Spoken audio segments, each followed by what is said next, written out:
science and mathematics reached their highest point of development and research in ancient times during what is called the Hellenistic Age. The debt of Western civilization itself and the rest of the world to Hellenistic workers in medicine, botany, geography, astronomy, physics, and mathematics is extremely large.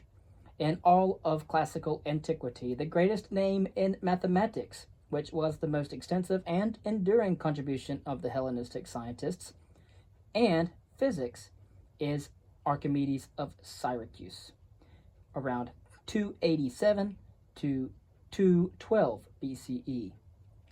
Archimedes of Syracuse had studied at the museum in Alexandria, the famed research center endowed by the Ptolemies.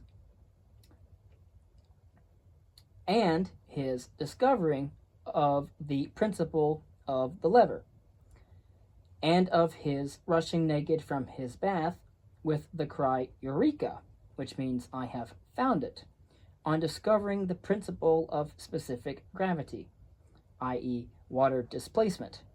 Archimedes was killed, however, during an incident in the Second Punic War, when the Romans under Marcellus besieged and sacked Syracuse after it had sided with the Carthaginians.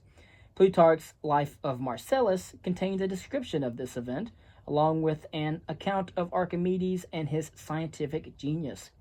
Here one finds a striking statement of the Greek devotion to knowledge for its own sake, typical of both Hellenic and Hellenistic times.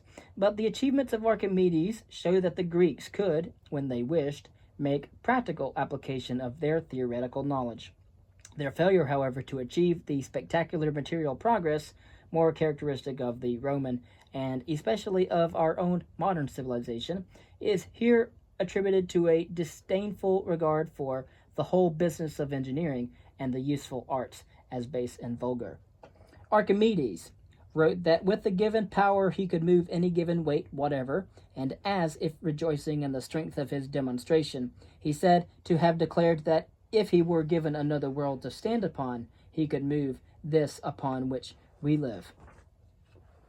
Yet Archimedes had so great a mind and such immense philosophic speculations that, although by inventing these engines he had acquired the glory of a more than human intellect, he would not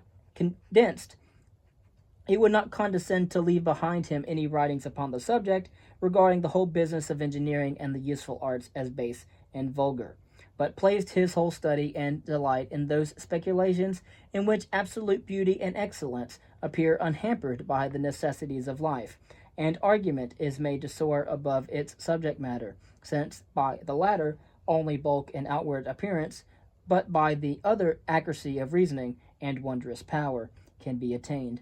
For it is impossible in the whole science of geometry to find more difficult problems explained on clearer or more simple principles than in his works. Some have attributed this to his natural genius, for no man by himself could find out the solution of his problems. He seemed absolutely possessed and inspired by the joy that he felt in his art.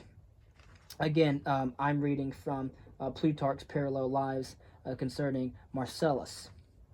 I continue to say that Archimedes was studying something by himself upon something that he had drawn, to which he had so utterly given up his thoughts, and his sight, that he did not notice the assault of the Romans and the capture of the city, and when a soldier suddenly appeared before him and ordered him to follow into the presence of Marcellus, he refused to do so before he had finished his problem and its solution.